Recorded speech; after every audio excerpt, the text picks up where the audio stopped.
Uhum. Vamos começar, Início, então. claro. É, eu gostaria de. O Richard, eu não sei se já chegou, mas eu gostaria de apresentar a Alessandra, que aceitou o nosso convite para estar aqui hoje. Ela será uma das professoras da especialização do Instituto Contínuo. Ela é psiquiatra, é membro consultivo da ABAD e embaixadora do Brasil na ISAM, International Society and Addiction Medicine.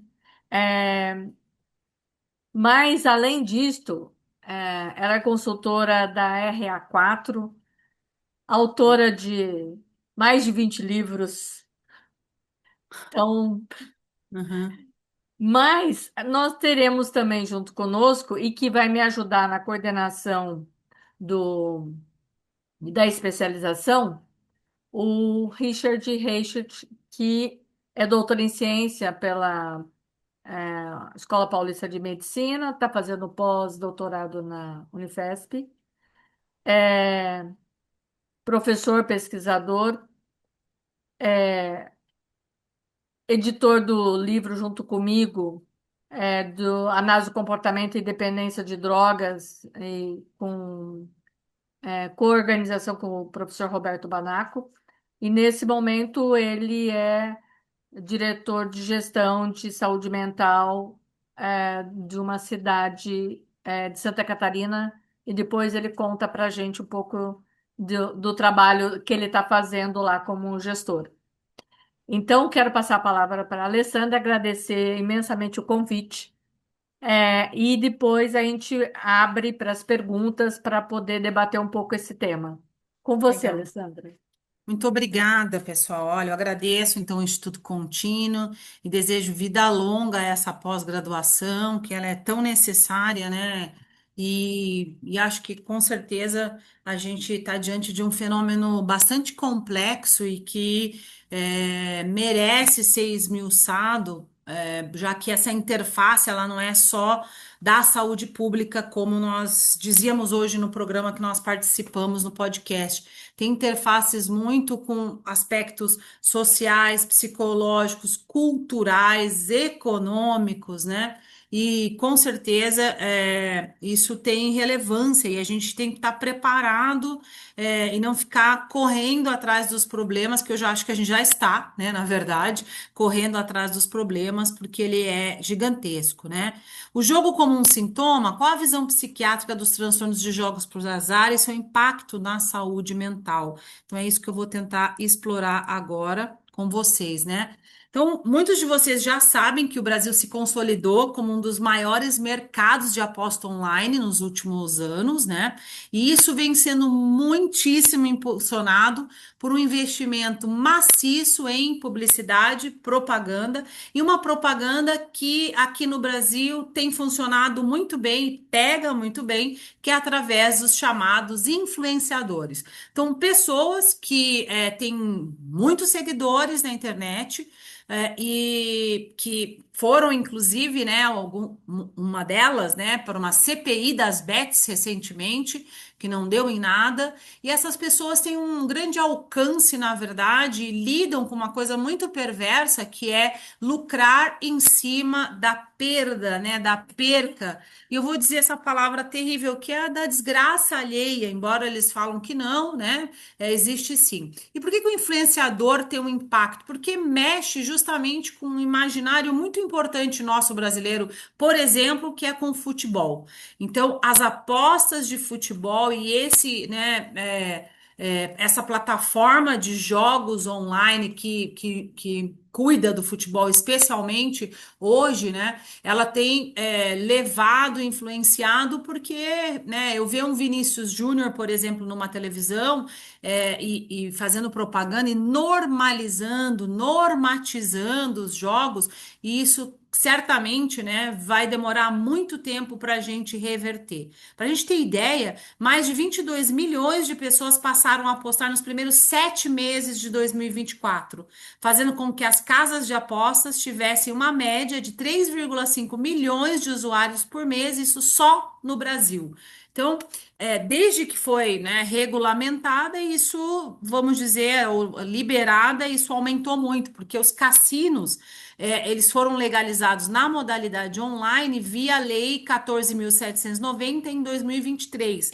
Então, em 2023 ele é legalizado, em 2024 a gente tem, né, esse boom imenso, e 2025 estamos colhendo já e vendo isso crescer vertiginosamente, né? Em Londrina, que é a minha cidade especificamente, hoje eu e Simone, na hora que ela me deu uma carona, a gente passou lá em frente. Eu não gostaria de estar fazendo propaganda deles, mas é só para mostrar o tipo de apelo e de marketing que eles usam, ou seja, a nossa cidade Londrina tem esse nome porque faz uma referência ao fog londrinense. Ela foi, né, ela foi colonizada, descoberta e nos primórdios, então, da sua fundação, nós tivemos aqui ingleses, né, no norte do Paraná. Então, toda a cidade tem essa referência aí com os telefones ingleses, e os caras, então, utilizam isso, dizendo, entre outras coisas, olha, os 300 primeiras pessoas que vão comparecer aqui ganham um chopp gratuito para brindar com a gente. Então, dia 5 de dezembro, prepare o seu brinde, chegue cedo. Então, ou seja, nós temos já todos esse cassino físico, né, dentro de Londrina, e o retorno de coisas que nós vamos colher dessa questão.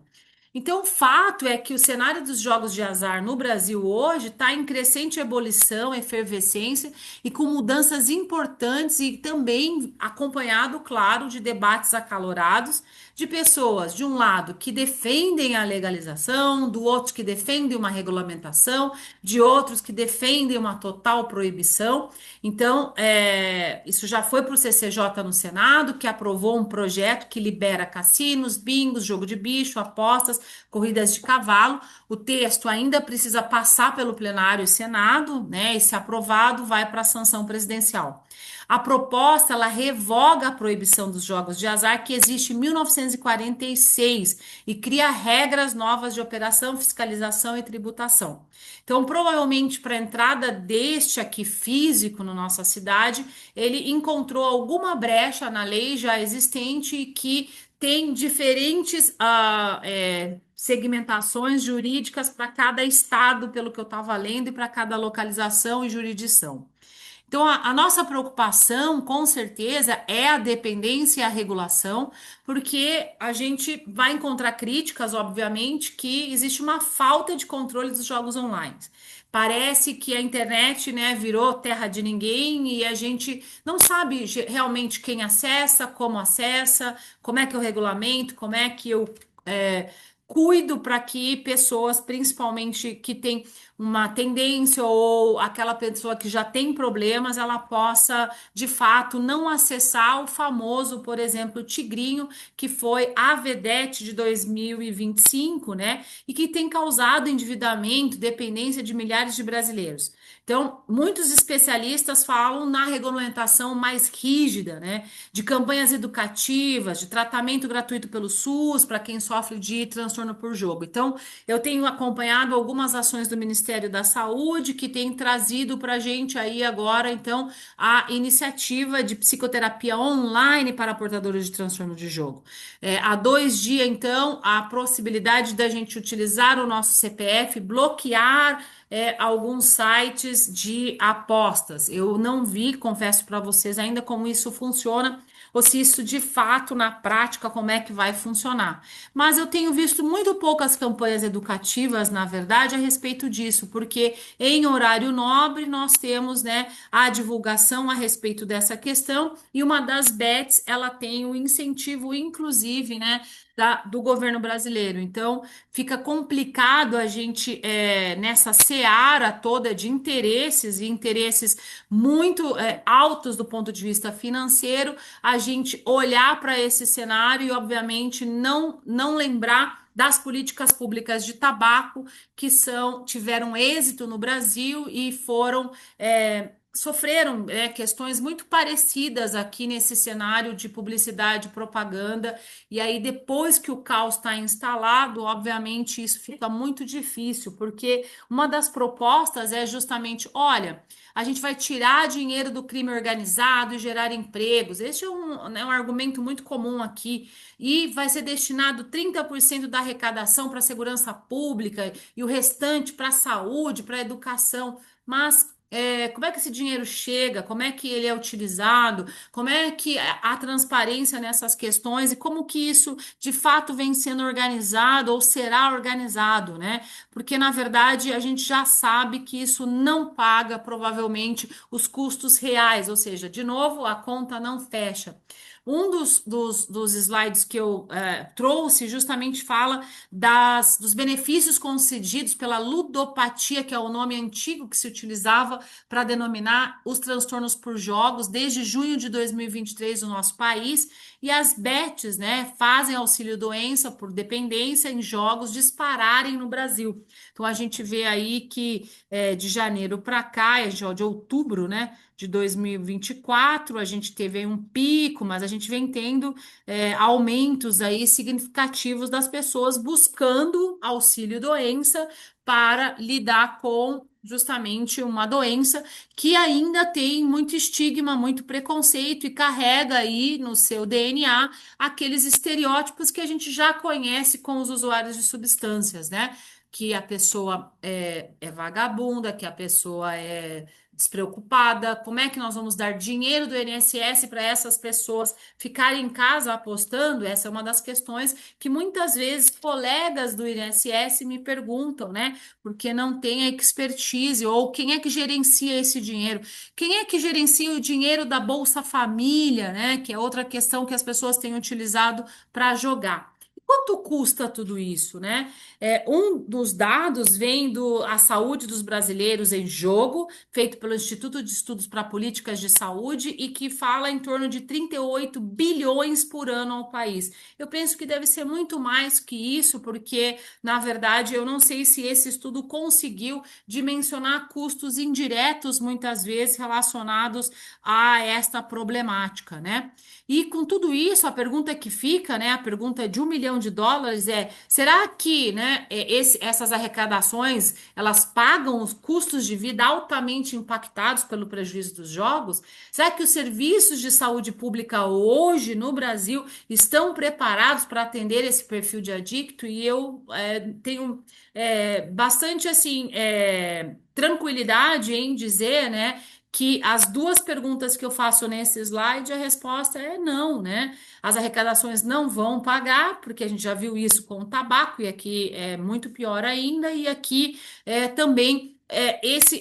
Essas pessoas que são servidoras públicas que trabalham habitualmente em CAPs, álcool e drogas, elas prepararam o seu serviço para esse perfil de usuário, fizeram trilhas terapêuticas para o usuário de substâncias. E o que a gente vê na prática é a necessidade de, apesar dessas doenças, elas compartilharem muitos substratos neurobiológicos semelhantes, como, por exemplo, o nosso famoso sistema de recompensa cerebral, dos neurotransmissores serem os mesmos. A gente percebe que aqui no jogo nós vamos ter uma especificidade e algumas, né, especificidades que são distintas, né, dos usuários de substâncias na droga de escolha, ou seja, no tipo de jogo, e aí é uma variedade deles, da intimidade, como isso começa, das comorbidades existentes. Então, os serviços precisam se preparar para fazer trilhas terapêuticas distintas. E o que eu tenho ouvido é: ah, Alessandra, mas eu só tenho um cara aqui dentro internado que tem problema por jogo. Será que eu preciso fazer uma trilha para ele? O que que eu faço com ele? Eu coloco ele para seguir a trilha dos transtornos por jogos, substâncias, né? E aí, essa é a grande questão. E, obviamente, que os serviços não vão ter respostas uniformizadas para todos. Eles vão ter. E a minha resposta tem sido: você tem que personalizar esse cuidado e essa trilha terapêutica. Ele pode participar com todos os outros, mas eu tenho que construir, quer seja no individual ou no grupo, ou dois ou três pacientes que estejam ali. Provavelmente você não investigou a contento todos os seus pacientes internados, porque muito provavelmente você vai ter mais pessoas com transtorno de jogo aí dentro internado do que você imagina. Então começa, inclusive, pela identificação, né? Qual a prevalência desse fenômeno hoje, né, no mundo, né? Então, eu trouxe um dos artigos de 2022, que é uma revisão da literatura, né, de meta-análise, com 23 estudos incluídos. Os autores, na verdade, discutem muito a questão da dificuldade de, né, incluir estudos que sejam metodologias semelhantes, que utilizaram amostras representativas. Eles discutem todas essas limitações e vieses, né, para fazer um estudo desse, mas acabam justamente trazendo que o jogo arriscado, né, aquela pessoa que tem, quer dizer, seria uma comparação aqui do jogo arriscado com aquela pessoa que faz um uso, nasce de 10, seria um beber moderado, ela faz um uso nocivo, tá? Então aqui eu posso dizer isso, ela tem um uso nocivo, né, e tem uma relação nociva com os jogos, mas talvez não tenha ainda uma dependência estabelecida. Isso está em torno de 2,43% dessas amostras incluídas. E o jogo problemático barra patológico, hoje a gente vai chamar transtornos por jogos, né? Estão em torno de 1,29% na população adulta. E a gente pode pensar, puxa, um ponto, vocês estão tão preocupados com 1,29%? Puxa, isso é muito pouco. Mas se eu transportar esse número para, né, milhares e milhões de pessoas, vocês vão se dar conta do quão prevalente é. Para a gente ter ideia, né, a esquizofrenia, que é uma doença super conhecida, que os serviços de saúde mental lidam há muitos anos e veem muitos pacientes com essa doença, é em torno de 1% da população mundial. Então, vê, é equiparado ou muito provavelmente muito maior do que essa doença mental tão grave que eu acabei de citar. E isso vem nos mostrando dados principalmente de levantamentos domiciliares, como é o caso do terceiro levantamento nacional de álcool e outras drogas, que após os dois primeiros resolveu então introduzir justamente perguntas sobre jogos, né? E o Lenad, então, de 2023, é uma amostra, não sei se muitos de vocês já conhecem essa metodologia, que é censitária, que é com sorteio, né? E sorteiam-se casas, e as casas, então, de um bairro, de uma região, e aí é feito um questionário dentro do domicílio, onde um indivíduo dessa casa responde, né? Essas perguntas, um ou mais, dependendo do tipo de sorteio. E aí que a terceira versão, e mais recente, 2023, ela dá conta de ter incluído 16 mil brasileiros acima de 14 anos. Então, o interessante é que incluiu uma amostra de adolescentes e revela que 25% da população já apostou pelo menos uma vez na vida. Desses, os jogos que mais são utilizados pelos apostadores no Brasil segue sendo 71%. Aí eu não vi novidade, né? Que seria a loteria, Mega Sena, Loto Fácil, aqui na Loto Mania, que é esperado porque isso já está regulamentado e todo final de ano a gente fica esperando a Mega da Virada e quem sabe esse ano vai, né? E seguida, olha, já 32% pelos sites de aposta online. Então, as plataformas de apostas esportivas, né? As bets esportivas disparadas, e aqui principalmente deve estar o famoso jogo do tigrinho, né? Hoje teve um paciente também que hoje eu atendi o último meu paciente, eu vou esquecer, eu anotei o nome do jogo dele, que é um que eu não conheço, e eu falei, meu Deus, são muitos jogos que nós, especialistas, temos que talvez entender um pouquinho deles e se apropriar desse universo, porque, obviamente, quando a gente conversar com esse paciente, eu vou estar entendendo a lógica, o pensamento, como é que ele entra e funciona, por que que esse jogo colou nele de repente, né? E aí, 28% jogo do bicho, o famoso jogo do bicho, que convive com os brasileiros há muito tempo e aculturado dentro do nosso carnaval, dentro da cultura carioca, né? E é muito interessante ver aí o jogo do bicho em terceiro lugar e também quem nunca de nós que já não fez uma fezinha ou que conhece alguém que fez essa fezinha e tem essa relação. É uma contravenção, segue sendo uma contravenção, mas o brasileiro adotou como parte do seu cotidiano, né? E aí, 18% das raspadinhas, essa eu confesso que fiquei de cara, porque eu falei, meu Deus, será que raspadinha dá barato? Por que que a pessoa quer comprar aquela coisinha e raspar aquilo e ver se ganhou ou não? Mas olha, é expressivo 18%, né, dessa população. Fiquei interessada em saber a estratificação desses jogadores, né? E 12% dos jogos de cassino. Então, essa é mais ou menos um cenário. E aí, dessa população que apostou no Brasil, nós chegamos em torno de 7,3% que aposta de uma forma nociva ou já tem de fato um transtorno por jogo. Então, 7,3% da população é um número imenso e deve estar subestimado ainda, porque quando a gente bate na casa das pessoas, muito provavelmente algumas vão dizer: não, eu tenho um certo viés aí que pode né, não contar toda a verdade, embora fazer pesquisa no Brasil surpreende muitos os estrangeiros, porque o brasileiro ele é adepto, ele assim, ele responde perguntas, nós já convivemos com o IBGE e com outros instrumentos, né, de plataformas de investigação que isso, de certa forma, coloca, né, o Brasil, assim, PNS e tantos outros, né, que é feito de forma semelhante, domiciliar, que o brasileiro já convive com isso, mas eu creio que nós estamos adentrando dentro de uma casa e perguntando sobre questões que podem colocar muitas vezes as pessoas em situação de eu não vou responder isso porque eu tenho problemas, né? Mas se a gente olha outro dado interessante do Lenard é a estratificação por sexo. E aí eu quero chamar a atenção para o público feminino, que muitas vezes ele fica, né, imerso, escondido, e a gente sempre fala de um padrão, é uma pessoa jovem, apostadora, do sexo masculino. Sim, são essas que chegam no nosso consultório. As mulheres estão chegando devagar, mas eu queria que vocês olhassem para esses números, né? E daqui um tempo nós vamos perceber que muito provavelmente nós vamos ter uma aproximação aí entre os sexos, que infelizmente é o que aconteceu com outras substâncias e tem acontecido com outras substâncias. Então, 19% já apostou na vida e 12% apostou no último ano, né?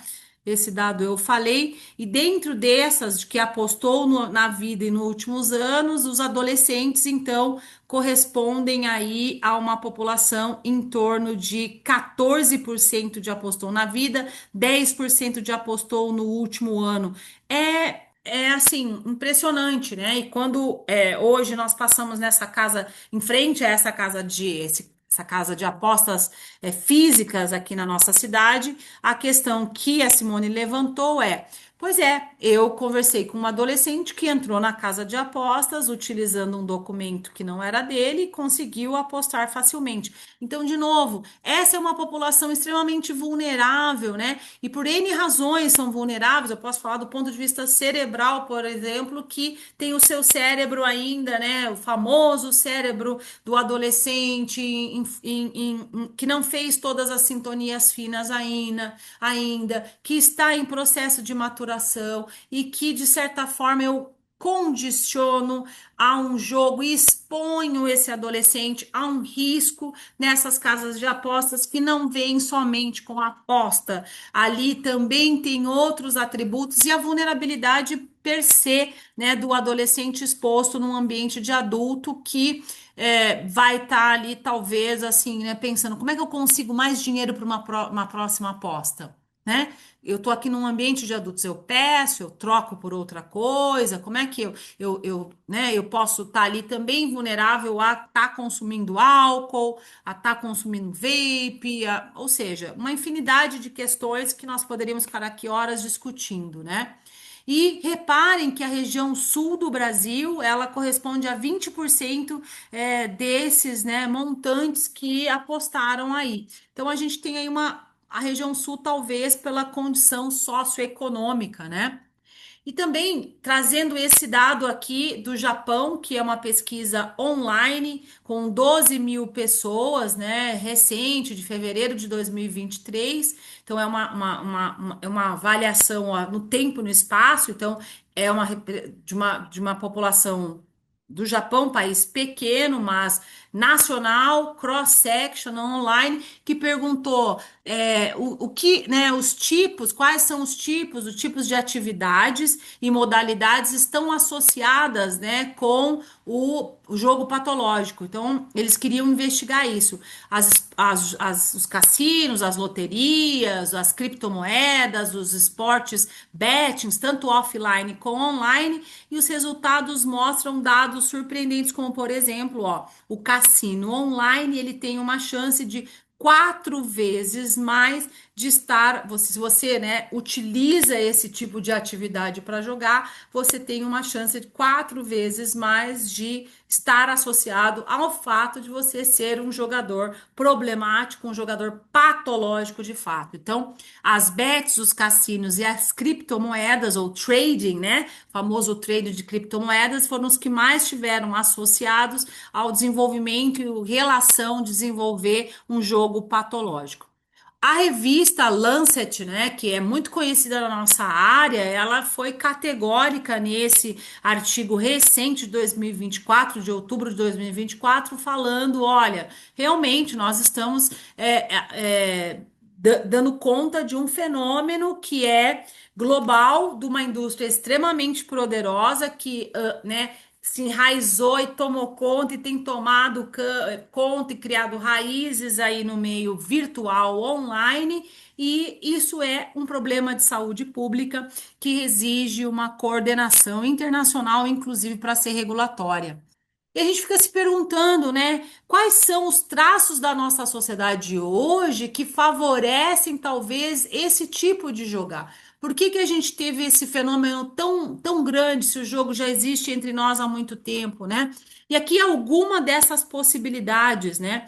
E eu fico pensando muito aqui na sociedade do parecer ser, da sociedade imagética, né?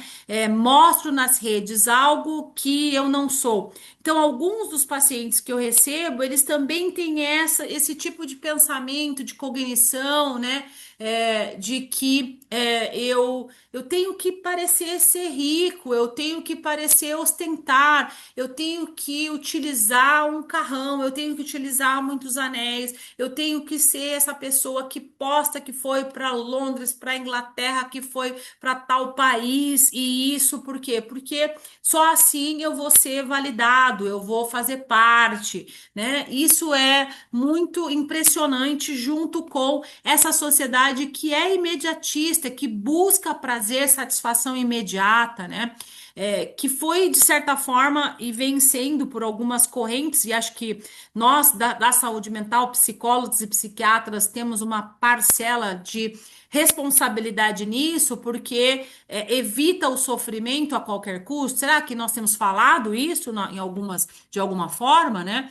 Então, assim, como que o social, nós não, porque de certa forma nós estamos tendo tempo falar, você vai lidar com o seu sofrimento, o sofrimento é parte do processo, como é que eu lido com ele, como é que eu vivencio essas experiências, né, que são às vezes parte da nossa vida, né, e que elas não precisam ser vividas ou postergadas ou anestesiadas muitas vezes com esse tipo de gratificação, porque sim, os jogos trazem uma gratificação que pode ser contínua, intermitente. Hoje nós falamos um pouco disso no nosso podcast, mas são questões que a gente vem pensando, né? E que, de certa forma, impactam como eu lido com os jogos, como essa sociedade que valoriza exclusivamente bens materiais, mede sucesso e felicidade com seus status sociais, com posses, com riquezas, né? E eu me lembro uma das questões que eu cheguei aqui em Londrina e as pessoas me perguntaram: Alessandra, você não sabe dirigir porque você tem vindo sempre de Uber trabalhar? Eu falei, sei dirigir, é porque em casa só tem duas garagens agora, né? E aí a gente já tem um carro e eu prefiro vir para o trabalho de Uber, porque meus irmãos estão usando o carro e eu prefiro não dirigir. Ah, porque a gente achou que você não vai comprar um carro agora que você está trabalhando. Eu falei, não, gente, eu prefiro vir de Uber, né? E aí logo a outra questão foi associada também com como eu me vestia. Você é tão simples, né, doutora, no modo de se vestir. Eu falei, o que que quer dizer isso? Eu não entendo, né? E isso foi um choque cultural para mim aqui em Londrina, porque, de certa forma, também o sucesso da profissão médica estaria atrelado ao quê? Ao me vestir pomposamente, pelo que eu entendi, eu teria que trabalhar com um salto imenso, mesmo fazendo um plantão de 12 horas, o dia inteiro andando de salto e, né, ter um carro para estacionar no plantão e retirar depois, sendo que eu posso ir, né, de Uber. Então, assim, vejam, são valores que também impactam aqui quando esse jovem, este cara, ou esta moça, ou este idoso, né, não sei se impacta nos idosos também, penso de maneira diferente, mas nos jovens sim, com certeza, de como eles escolhem, né, entrar nesse universo, nesse tipo de adicção. Então, valores centrais associados ao dinheiro e ao ter, ou então a fazer um upgrade social e ocupar a sociedade, esse status que vai me reconhecer. Ganhar dinheiro em apostas assume muito um significado tal, também de preenchimento emocional, se tornar melhor que outros. Então, assim, hoje esse paciente me dizia isso, ele falava assim, exatamente, olha, eu sei que eu sou muito bom nisso, assim, eu tenho, né, eu descobri, eu sei, eu consigo, né, ter, as pessoas me perguntam, inclusive, como eu faço. Então, ganhei um status ali perante os meus semelhantes, né? E eu me torno melhor que outros, porque além da inteligência, eu agora tenho dinheiro também. Eu sou sortudo e mais merecedor de respeito ali naquele ambiente. Mas a gente pode encontrar vários perfis de jogadores. Eu botei dois aqui que é muito comum na nossa prática clínica, que são aqueles que são sensation seeking, que buscam emoções e novidades, o jogo em busca de excitação, de sentir grandes emoções. Frequentemente essa pessoa ela faz menos apostas, mas com um maior volume. Então, muito característico de homens. E aqueles que usam o jogo como fugitivos de problemas. Pô, eu tô tão estressado, eu preciso dar uma jogadinha. Ah, eu preciso, nossa, eu preciso dar uma relaxada, eu vou jogar. Eu vou apostar aqui porque, sabe, eu tô muito nervoso, tô muito nervosa, Alessandra. Ah, eu preciso de uma desconexão, né? Eu busco me desconectar daquele espaço que eu tô, que pode ser caótico, familiar e tantas outras questões, né? E fico muitas horas apostando, frequentemente valores mais baixos, e uso o jogo como uma forma de anestesiar meus problemas. E toda adicção a gente sabe que é o contrário de conexão, né? Sobriedade, né? É conexão e conectar-se, estar conectado com si mesmo, com seus propósitos, com seus valores, com a sua família, e a adicção ativa justamente ao contrário disso. Então, esse tipo de fugitivos de problemas pode ter um predomínio em mulheres, mas isso também não é condição sine qua non. Fato é que a gente está falando de mais um transtorno adictivo e que foi reconhecido só recentemente aí dentro dos manuais diagnósticos, que tem muitas semelhanças com as dependências químicas em aspectos fenomenológicos, hereditariedade, fatores de riscos, neurobiologia. Mas um forte traço aqui nesses jogadores, então os transtornos de jogos e apostas, é a impulsividade. Tem uma predisposição a reações mais rápidas e não planejadas, a estímulos internos e externos para jogar, isso aqui é comum também nos nossos pacientes dependentes químicos, além de ter dificuldade de se levar em consideração as consequências negativas dessas reações. Isso aqui a gente encontra também em muitos dos nossos pacientes dependentes químicos. Obviamente, a impulsividade ela não está presente muitas vezes num perfil de droga utilizado, né? E aí a gente vai poder estratificar por drogas, mas aqui também a gente vê a questão da impulsividade. Eu faço aquele jogo, eu tenho um imediatismo, eu acho que estou ganhando, eu quero ganhar. Então, o não planejado vai colocando cada vez mais essa pessoa que passa de um ato de jogar, que é visto como algo positivo, saudável, lúdico. Então, nós vamos lá para o sítio e nós então vamos agora começar vamos passar a noite aqui, nós queremos uma desconexão com o celular, vamos jogar com o vô, com a avó, o buraco. Ok. E depois eu vou jogar de novo, e esse jogo não envolve aposta. Envolve o quê? Dinheiro, né? Ele envolve alguns grãos de feijãozinho, muitas vezes, que é o que a gente brinca e tá tudo bem, tá? Agora, esse ato de jogar, ele pode passar para ser problemático, principalmente quando ele traz prejuízo. Esse é um marcador muito importante que foi critério para que, obviamente, isso entrasse nos manuais diagnósticos, o prejuízo econômico, pessoal, familiar e laboral, né? É, eu lembrei de uma coisa aqui para falar dos tabuleiros, cartas e esportes, não é do jogo de xadrez. Eu ia falar alguma coisa e me fugiu, mas se eu lembrar, eu falo. O fato é, isso se popularizou nas plataformas digitais e agora a gente tem o acesso a essa, né, aqui na palma da mão.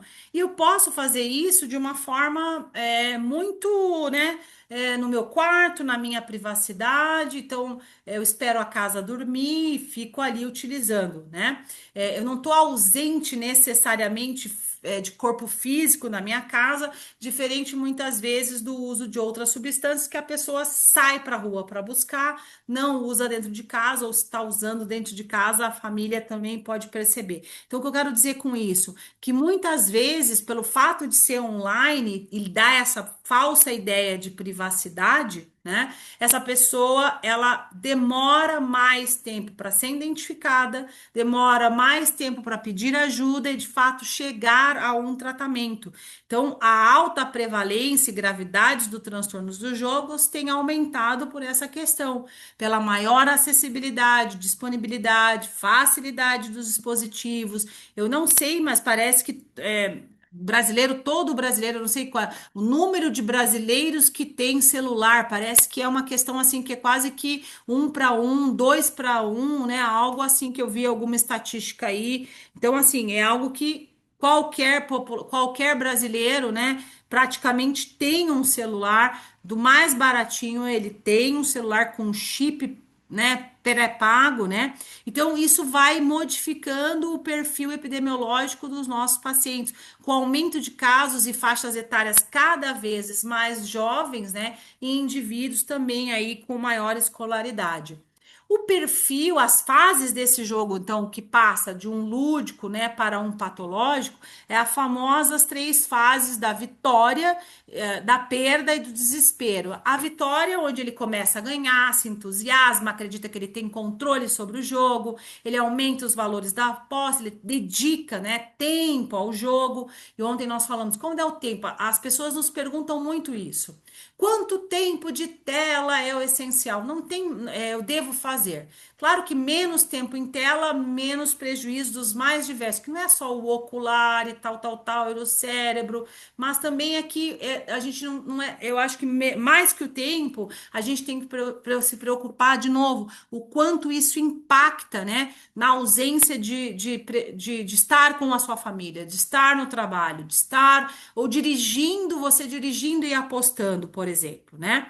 E aí ele passa dessa fase que ele tá só se achando o rei da cocada para a fase da perda, em que essas perdas começam a se acumular, ele começa a perseguir as perdas, agora vai, ele esconde esse comportamento, as mentiras começam a aparecer, ele começa a comprometer não somente as finanças pessoais, como também as finanças da sua família, a pedir dinheiro emprestado, a fazer créditos para pagar, a burlar regras para poder pagar, né? E aí as perdas vão se acumulando, não só financeiras, mas o impacto disso na família, né? Do ponto de vista social, e aí vai, né? Isso, familiar. E aí a fase do desespero, onde esse jogo já se tornou compulsivo, incontrolável, os prejuízos nessas esferas já estão estabelecidos, e aí surgem ou já estão presentes. Quem veio primeiro, o ovo ou a galinha, o jogo ou a depressão, o jogo ou a ansiedade, né? Mas o que eu quero chamar é ao pensamento suicida, tentativa de suicídio e ao suicídio propriamente dito, que nessa fase do desespero é algo que é um balizador, muitas vezes, para a gente tomar decisões, né, de enviar, inclusive, para uma internação psiquiátrica para proteger a vida dessa pessoa, né? E o suicídio aqui é algo extremamente importante, né? Porque essas pessoas que justamente buscam, né, o item aliviar nesse estudo aqui, ou seja, eu achei que justamente o suicídio, né, quer dizer, o jogo como uma forma de aliviar, aumentou a tentativa de suicídio em 6 vezes nessa população estudada, nesse estudo publicado em 2020 aqui, numa revista que eu deveria saber qual é, porque não acabei não botando aqui. Muito bem. Como a gente faz esse diagnóstico? Então, a DSM já tem o transtorno por jogo, né? Desde a DSM 5, então que foi em 2023, né? No 2013, desculpa. Então, desde 2013, publicado em 2014 aqui a tradução, a versão em português, que basicamente transtornos relacionados a substâncias e transtornos aditivos fala em necessidade de apostar quantias de dinheiro cada vez maior, inquietude ou irritabilidade quando tenta reduzir, então fala de sintomas de abstinência, e esses sintomas de abstinência, ele é mais psíquico, mas ele pode ser inclusive físico muitas vezes, que a pessoa sente no seu corpo, né, com a dificuldade de dormir, dificuldade de se acalmar, ansiedade, agitação, inquietude, né, ela tem então frequentemente frequente um pensamento, uma preocupação frequente com o jogo, frequentemente joga quando se sente angustiado, deprimido, impotente, tem culpa, né? Após perder dinheiro no jogo, frequentemente volta no outro dia para ficar quite, para recuperar esse prejuízo. Eu preciso de 4 desses 9 sintomas aqui para fechar então um diagnóstico de transtorno por jogo. Ele mente para esconder a extensão do seu envolvimento com o jogo, prejudicou, perdeu um relacionamento significativo, ou emprego, uma oportunidade educacional ou profissional em virtude do jogo, depende de outras pessoas para obter dinheiro a fim de saldar as situações financeiras desesperadoras causadas pelo jogo. Então, nós vamos ver que facilmente a grande maioria dos pacientes que chegam até nós preenche muitas vezes os 9 critérios aqui muito facilmente, né? O comportamento de jogo não é bem explicado por um episódio de mania. Então, aqui está um dos diagnósticos diferenciais importantes, que é um episódio de mania. O indivíduo começa a apostar e tem todas essas questões grandiosas do jogar, porque na verdade ele está tendo, né? Ele é um bipolar, na verdade, né? Então, a correlação aqui com tolerância, abstinência, perda do controle, fissura, né? E prejuízos com as substâncias é muito comum. Além da CID-11, também diz que vai, né? Eu falo vai porque eu já participo das revisões da CID-11 desde 2018 e até agora a CID-11 vem sendo postergada a sua implementação em vários países, como aqui o Brasil também, né? Mas a CID-11, né, já lá no site da Organização Mundial da Saúde, a WHO, coloca o transtorno por jogo, reconhece essa categoria e classifica ela junto com os transtornos, né, de comportamentos e de substâncias, né? E aí se baseia muitas vezes em questões como essa: apostou mais do que realmente poderia perder, precisou apostar quantias cada vez maiores para ter a mesma sensação de prazer. Então, são esses os critérios muito semelhantes aos usados nessa escala PGSI, que fala sobre, então, esses critérios de dependência, que a gente pode utilizar como um screening na nossa prática clínica, mas a boa e velha anamnese psiquiátrica, psicológica segue sendo o padrão ouro, né? impactos no sono, porque ele fica acordado, ele se sente sozinho, solidão, isolamento social cada vez maior, pensa em suicídio, tenta suicídio, né? Perdas financeiras, problemas de relacionamento, alteração do peso para mais ou para menos. Então, eu tenho visto às vezes para mais, porque essa pessoa fica compulsiva muitas vezes, né? E a mídia vem dando conta de mostrar isso de diversas formas através dos famosos cases ou personagens que muitas vezes nos buscam. Doutor, eu vou lhe entrevistar, mas a senhora tem um personagem para ilustrar a nossa matéria, e esses personagens estão falando: olha, lutam para retornar à vida normal. Meu marido vendeu a nossa casa por conta do tigrinho, e aí o divórcio tem aumentado por conta de jogos de apostas no Brasil.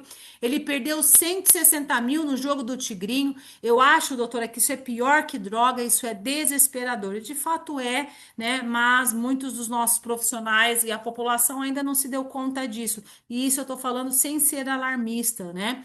Então, os jogos, o diagnóstico diferencial aqui é aquela pessoa que joga sem um transtorno, que é o jogador profissional. E aí é um jogo limitado, com disciplina. E aí temos aí o muito famoso poker.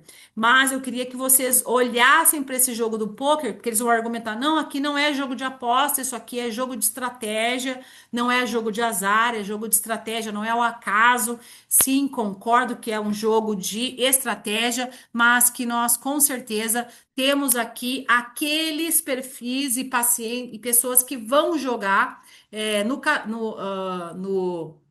no poker e vão evoluir e são jogadores patológicos. O jogo social, que é entre colegas, amigos, por um período de tempo limitado, né? E perdas aceitáveis. Ah, eu apostei, por exemplo, um frango, eu apostei um bolo, sei lá, ok, tá? O diagnóstico diferencial. Importante aqui, se não estamos falando de um episódio de uma pessoa que está em mania, de um transtorno de personalidade, ou outra comorbidade frequente que satisfaça critérios para ambos os diagnósticos, e eu vou chamar a atenção da comorbidade psiquiátrica aqui mais adiante nos slides, que vão dizer que aqui o diagnóstico comórbido ele é a regra e não a exceção. E outras doenças médicas, como o Parkinson, por exemplo, que pode aumentar, né, a vontade de jogar. Meu pai tem Parkinson, felizmente não foi para o jogo, tá? Fatores de risco, então, né? E aí eu queria falar principalmente, ó, isso aqui tá um pouco confuso, mas minorias étnicas, afrodescendentes e religiosos protestantes têm uma proteção à exposição do jogo, mas quando exposto, não protege para o aparecimento do problema. Eu li isso e fiquei algum tempo me debatendo com isso. Tá bom, ou seja, você pertencer até você ser exposto, você está protegido, e depois que você foi exposto, você desenvolve o problema, parece que é isso, e isso, talvez a religião, ou seja, você pertencer, né, a um grupo, né, e ser de fato praticante, talvez te proteja, né? Eu acho que é isso que eu entendi. Estar desempregado ou aposentado, morar em uma grande metrópole, ter menos acesso à educação formal, ser um jovem solteiro ou casado há menos de 5 anos, casado recente, morar sozinho, porque casado recente eu quero fazer minha vida, eu quero, né, evoluir na vida logo, ou você está morando sozinho, ter baixa escolaridade, ter dificuldades financeiras, tudo isso são fatores de risco para, obviamente, os jogos e a pessoa se envolver em jogos de azar. Óbvio que a gente também tem que pensar aqui na genética familiar, o histórico familiar seria muito importante. Então, se você tem um histórico na família de jogadores, isso já é um fator de risco também.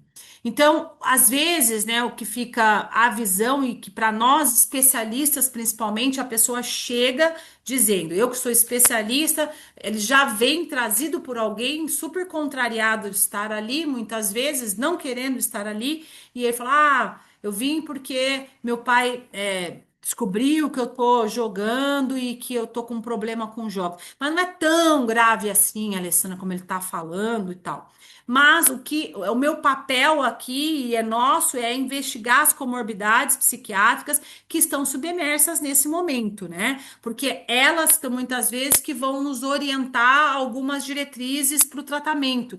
Então, é investigar a comorbidade psiquiátrica é exaustão. E como eu disse, a comorbidade é a regra e não a exceção em portador de transtorno por jogo, porque ele pode ter um episódio de mania e ser um jogador patológico. Ele pode ser um jogador patológico e ter transtorno por uso de substância, ter, né, um problema com álcool, ter, né, alcoolismo propriamente dito, ter um transtorno por uso de cocaína ou ele ser um poliusuário de substâncias, um transtorno de personalidade narcisista, por exemplo, ele ter transtornos psicóticos induzidos por droga, inclusive, e também ser jogador patológico e prejuízo, né, em medidas de função executiva. É óbvio que a grande maioria deles vai ter dificuldade de planejamento, aprendizado, processo decisório vai estar comprometido. E aqui muitas vezes a gente lança a mão também de avaliação neuropsicológica para mapear a extensão desse dano. Então, como que eu reconheço no dia a dia? Fatores de risco, a sequência do uso de substâncias ou do comportamento de jogar, o estilo de vida e estressores psicossociais são muito importantes aqui. Por quê? Porque até o momento, né, nós não temos um medicamento propriamente dito para tratar essa questão. Que nós vamos lançar mão hoje, né, do tratamento desse transtorno comportamental, seguem sendo as terapias cognitivos comportamentais e a entrevista motivacional, que possui então respaldo e base, né, científica. E frequentemente coexistem com transtornos psiquiátricos que podem frequentemente não ser diagnosticados. Então, eu volto a dizer que é importante que os serviços tenham, né, um olhar e uma triagem também, né, um screening clínico ou através de instrumentos, né, de testes que possam dar conta de opa, eu estou identificando aqui um provável jogador para que eu possa oferecer uma terapia mais adequada. E o tratamento ele é interdisciplinar. Eu gosto de falar que ele não é multidisciplinar. Multidisciplinar é cada um no seu quadrado. Interdisciplinar é quando esses profissionais dialogam, trocam responsabilidades, constroem trilhas terapêuticas juntos. Abordamos a compulsão, a impulsividade, as comorbidades psiquiátricas e clínicas e encaminhamos para a psicoterapia. E óbvio que é importante eu dizer aqui também para os grupos de mútua ajuda, que são os jogadores anônimos. A psicoterapia, como eu falei, terapia cognitivo-comportamental, ou a terapia comportamental, a entrevista motivacional, porque esses pacientes têm muitas distorções cognitivas típicas, né? Como, por exemplo, né? Eu sei calcular a probabilidade e prever os resultados, eu continuo jogando porque sinto que minha sorte vai mudar. Eu sei que hoje vai dar certo se eu ganhar algo nos primeiros 20 minutos do jogo.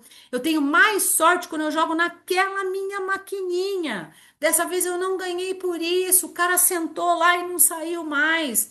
Eu sou sortudo, eu nasci virado para a lua. Então, olha, alguém que me fala, eu sou sortudo, nasci virado para a lua, eu fico pensando, pô, eu tenho que ter aqui um red flag, né? E investigar outros episódios. Será que esse cara não tá no episódio de mania? Ele sempre foi grandioso assim ou não? É um transtorno de personalidade narcisista que ele se acha mesmo o cara, o todo-poderoso, aquele que resolve, que faz, que é o mais bonito, o mais inteligente, o mais tudo, né?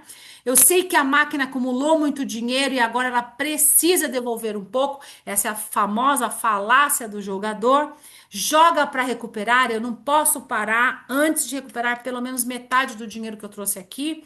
Eu sei que eu estou quase lá, porque na última vez faltou ó, só isso aqui para eu jogar e eu acertar.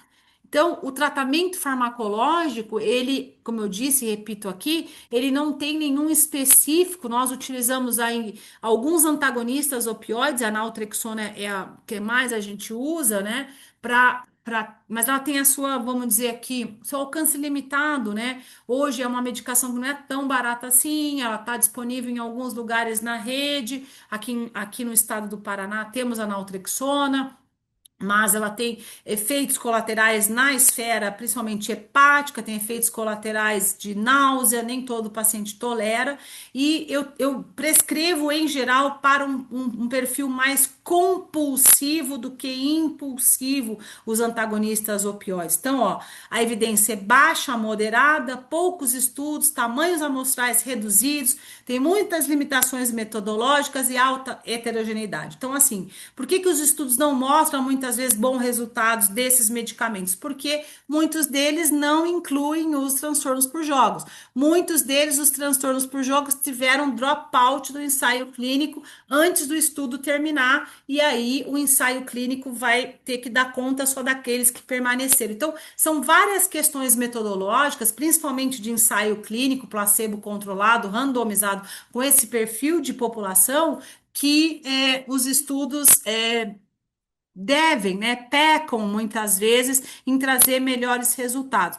Por isso que a gente tem insistido da academia que nós temos cada vez mais de testar medicações no universo real, né? Ou seja, naquele que eu prescrevo, que vem para mim, que tem uma insuficiência hepática, e eu não vou poder prescrever, tem uma insuficiência renal, que tem uma comorbidade clínica. Esse é o paciente que muitas vezes é excluído do ensaio clínico, mas num estudo naturalístico, como a gente costuma dizer, ele é bem-vindo, porque é o paciente que vem para o nosso consultório, né? E que vem para o super especialista muitas vezes, né?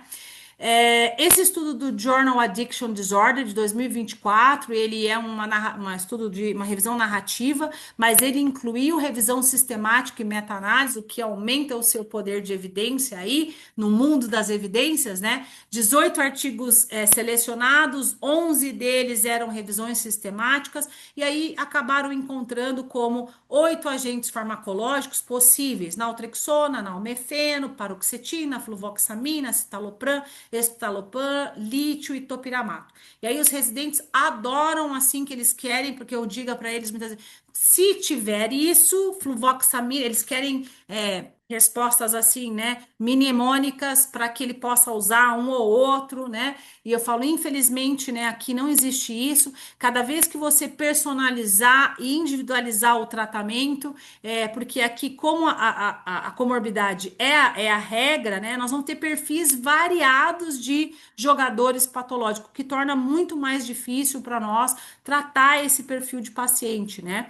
Mas claro que os antagonistas opioides, eles têm o seu papel e a sua relevância, sempre está no nosso radar o uso, então, da naltrexona, e eu disse isso ontem, não só porque esse laboratório estava patrocinando não, apoiando o evento, mas obviamente que os estudos também sinalizam isso, né?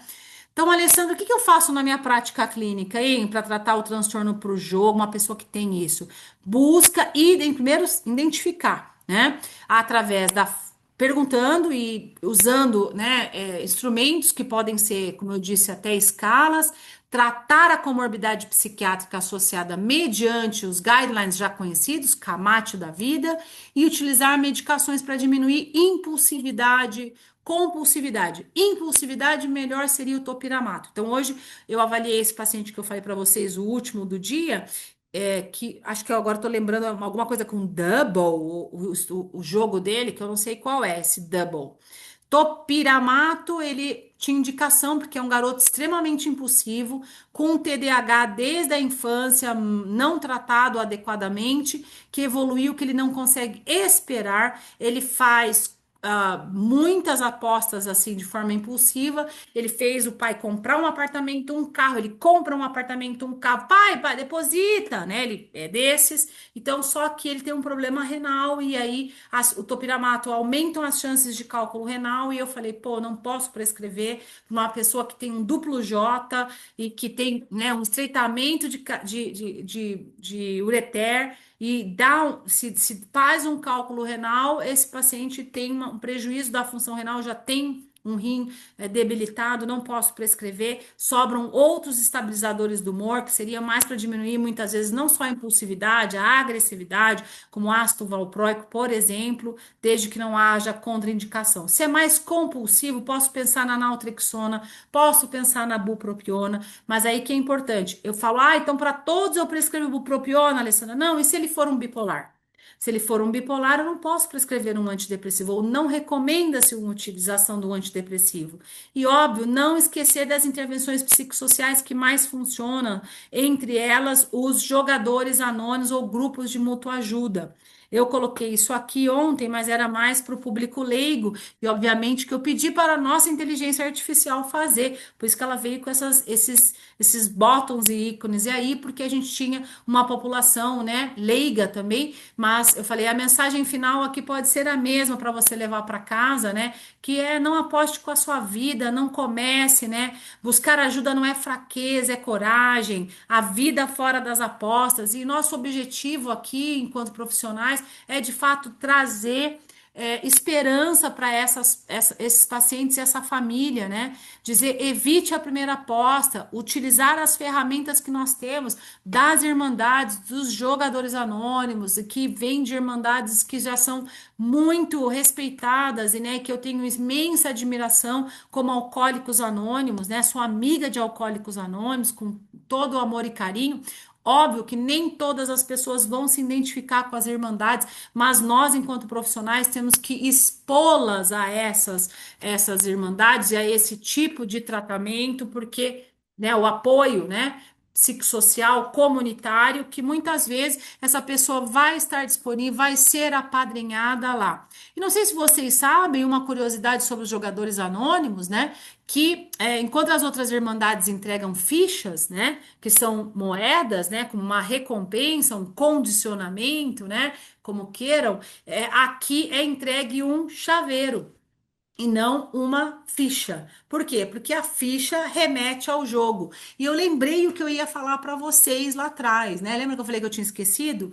Então, lembrei aqui de um paciente que é jogador patológico, foi internado numa clínica psiquiátrica por problemas de depressão. Eles não identificaram o jogo patológico. E ele falou que num dia da clínica, era festa junina, eles fizeram um bingo. E aí, quando começou, né, o bingo a cantar a pedra, né, dentro da clínica psiquiátrica, que é muito comum isso, eu já vi muito, né? Ele disse que começou a ter dor de barriga, né? E ele falou para terapeuta, eu posso ir no banheiro? E a terapeuta, pode, mas volta, você não para aqui, fulano, você não está comprometido conosco, com o grupo, e for dada essa devolutiva para ele, mas ninguém perguntou exatamente o que estava acontecendo, né? E ele falou que ele teve ali um gatilho bastante importante, acionou tudo de novo, sintomas físicos, inclusive, que ele ficou com dor de barriga e diarreia, né? Por conta da contagem do bingo, ficou numa excitação muito grande, né? Numa memória eufórica que a gente chama aqui, né?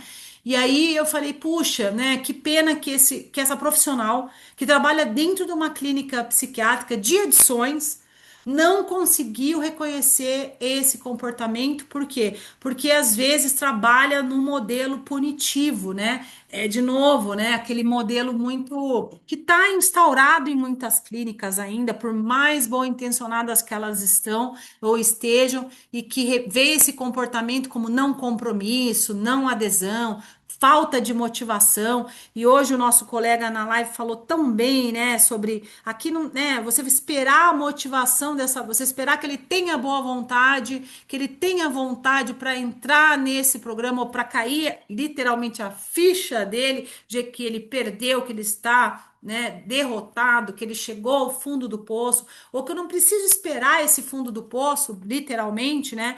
É ainda ser muito ingênuo, né? Para diante desses jogadores, e eu vou dizer, não só ingênuo, como despreparados. E eu não tenho certeza, né, que essas formações vindouras, e principalmente desse instituto do qual nós estamos falando hoje, vem a preencher talvez essa lacuna para muitas pessoas que voltem para os seus espaços de trabalho e reproduzam, né, com certeza, esses ensinamentos adquiridos, que eu tenho certeza que vai ser muito importante para não repetir, né, essa questão. Aqui está a parte da minha equipe, que é a R4 Consultoria em Saúde Mental, e nós colocamos os jogos na frente. Nós montamos essa consultoria não só para os jogos, mas para dar conta de empresas que têm que desenvolver a NR1, né? Nos seus espaços de trabalho, e a gente acredita acredita que o jogo e as substâncias também fazem parte desses riscos psicossociais. E a gente quis colocar os jogos justamente para ele ser o carro-chefe, vamos dizer assim, mas não só o carro-chefe, para a gente chamar a atenção de fato para os jogos e tentar, né, se destacar na frente de outros, que todo, tem muita gente falando em NR1, em consultoria em saúde mental, mas não estão falando em jogos. Tanto que, pessoal, eu fui recentemente num evento muito grande em São Paulo, em que ele foi regado a cerveja Heineken. Não queria falar essa marca, mas tá aí, tá? Muito bem, eu não. Deixa eu ver se eu consigo sair daqui, stop share e ver vocês, e aí participar lá. Day trade é considerado jogo? A gente pode responder, né? Ah, Cauã, você está aí. Olha, o day trade, ele pode sim ser considerado jogo, tá? Principalmente quando envolve esse comportamento que nós falamos lá nos 9 critérios diagnósticos, da DSM. Então, é importante a gente observar isso, né? Tem pessoas que fazem isso de uma forma super controlada e não vai ter aqueles sintomas. Então, é importante você olhar isso, tá? Como um jogo, sim. Obrigada, Alessandra, pela sua exposição. Eu gostaria de apresentar para vocês o Richard, que está aqui, mas nós temos outros especialistas aqui, eu acho que pode ser uma bela discussão. As Com perguntas podem certeza. ser feitas levantando a mão e daí a gente vai respondendo por ordem, ou se alguém tiver alguma dificuldade, pode escrever no chat para a gente poder responder. Richard, você quer fazer alguma colocação? Doutora Simone, boa noite, tudo bem? Boa noite, doutora Alessandra, é um prazer tê-la Boa aqui. Boa noite, noite a todas as igualmente, pessoas, Pedro, obrigada. equipe do Instituto Contínuo. Enquanto a doutora Alessandra falava, eu elaborei 3 perguntas reflexivas aqui. Elas ficaram um pouco longas, que eu fui escrevendo, e até resgatei alguns outros dados de alguns estudos que nós publicamos recentemente. Eu acho que essas 3 perguntas renderão algumas discussões bem legais. Estou vendo que o Alan está aqui presente, o Alan também pode contribuir nessas discussões. Eu Sim, quais são posso suas ler? perguntas, Richard?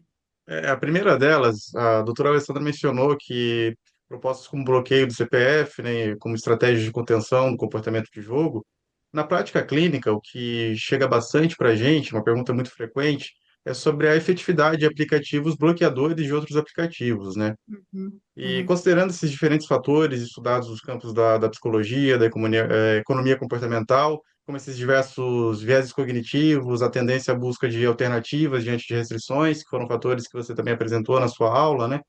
Como é que você avalia a eficácia dessas estratégias de bloqueio no médio e longo prazo?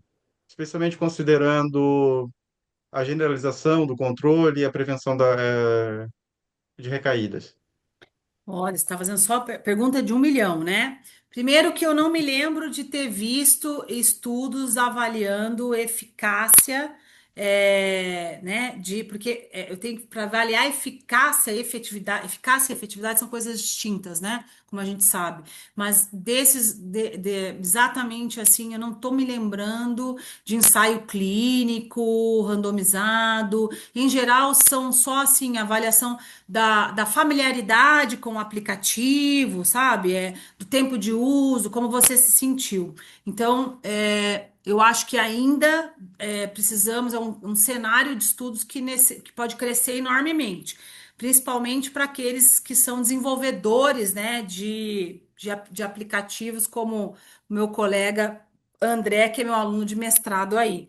Mas na prática clínica, eu acho que ele é uma medida de contenção temporária, porque os nossos pacientes dão conta, né, de achar aquela plataforma ilícita ou ir para o dark web, ou é o famoso Monjaro do Paraguai, sabe? O cigarro do Paraguai, que também concorre muitas vezes com o uso, né? Então, eu não tenho ideia sinceramente, eu acho que eu queria até né, a participação dos outros colegas aí, se eles estão mais otimistas do que eu ou não, que somente essa, né, essa medida, eu não posso olhar para essa medida isolada também, né, Richard? Como uma estratégia de política pública, né? Ela não é somente uma única ferramenta, mas o quanto ela dá conta de bloquear, eu vejo que os nossos pacientes burlam, tá certo? Eles conseguem burlar e as ferramentas muitas vezes causam muita discórdia para colocar. Até a Simone, nós temos um paciente em comum que ela me encaminhou e ele foi a uma consulta só e justamente o que ele devolveu para ela é que ela me encaminhou para a pessoa mais equivocada que ele conheceu, porque eu propus estratégias de restrições através de aplicativos e que a família, obviamente, cuide, né, das suas finanças. E aqui uma das questões muito grandes que não são os seus aplicativos, mas esses pacientes começam a se queixar na prática ali como, para aí, para aí. Eu vou ter que abrir a minha conta bancária, isso é uma invasão de privacidade imensa, Alessandra, né? Esse é um argumento também que eles utilizam. Não sei se vocês têm visto isso na prática, pessoal, que eu acho que era uma boa participação. A pergunta é muito pertinente, tá, Richard? Porque a gente fica atrás do Gambover e de outros, e eu queria ver vocês aí, o que que vocês têm, tá? Vários desses aplicativos possuem anúncio. Ah, verdade, pelo amor de Deus, tá o anúncio das bets ali. Não dá, né? O Otávio tá falando isso e é verdade. Queria saber de vocês, eu assim, tenho visto que eles burlam, essa é a minha impressão na prática clínica. Se alguém tiver mais algum comentário, fique à O Alan quer falar. Aham. Acho que eu vou comentar um pouquinho a pergunta do Richard, que acho que é bem interessante. Esse bloqueio, né? Eu estou pensando aqui, não é a única possibilidade, lógico, mas, por exemplo, esse bloqueio, essa restrição inicial, acho que primeiro você pode trabalhar com o paciente, né? Ou com o cliente. Dependendo do grau de motivação que ele está. Ele sabe que ele tem um problema, ele não sabe, Uhum, ele está pré-contemplativo, ele está contemplativo, enfim. E essa restrição do jogo, essa restrição que ele não pode entrar no jogo, pode servir como uma oportunidade. Por exemplo, não vamos restringir para você parar para sempre, mas vamos restringir para você parar por uma semana. Vamos ver como que você fica. E antes disso, você pode pedir para ele ficar uma semana sem apostar. Ah, tá uhum, difícil. uhum, Então vamos deixar você bloqueado ou sem celular, quem sabe. Então ele entra em contato com as próprias dificuldades dele de se controlar e com o que a professora chamou de comorbidades também. Quer dizer, uhum, ele vai ter que entrar em contato com as dificuldades dele e como que o jogo está interagindo com essas dificuldades. uhum, Então pode até ser que depois ele volte a apostar depois desse tempo, mas você criou uma operação motivacional. Ele não vai esquecer que naquelas 2 semanas que ele não apostou, ele ficou mais depressivo, que ele ficou mais ansioso, que ele não teve controle sobre a aposta, que ele não soube lidar com a solidão dele sem a aposta, que ele não soube lidar com a fobia social dele sem a aposta. Opa, então eu não aposto porque eu quero, eu aposto porque eu tenho um conjunto de dificuldades e que uhum, agora podem ser melhor avaliadas com o profissional, porque essa restrição permitiu mais tarde, quando ele estiver mais engajado, aí tudo bem, então vamos restringir, mas ele já está engajado para não burlar, porque você já andou com ele na motivação dele, ele já verdade. entendeu por que que ele tem que parar. Alan, Então, também eu, acho. eu veria isso como uma estratégia que pode ser encaixada em várias etapas do Porque tratamento.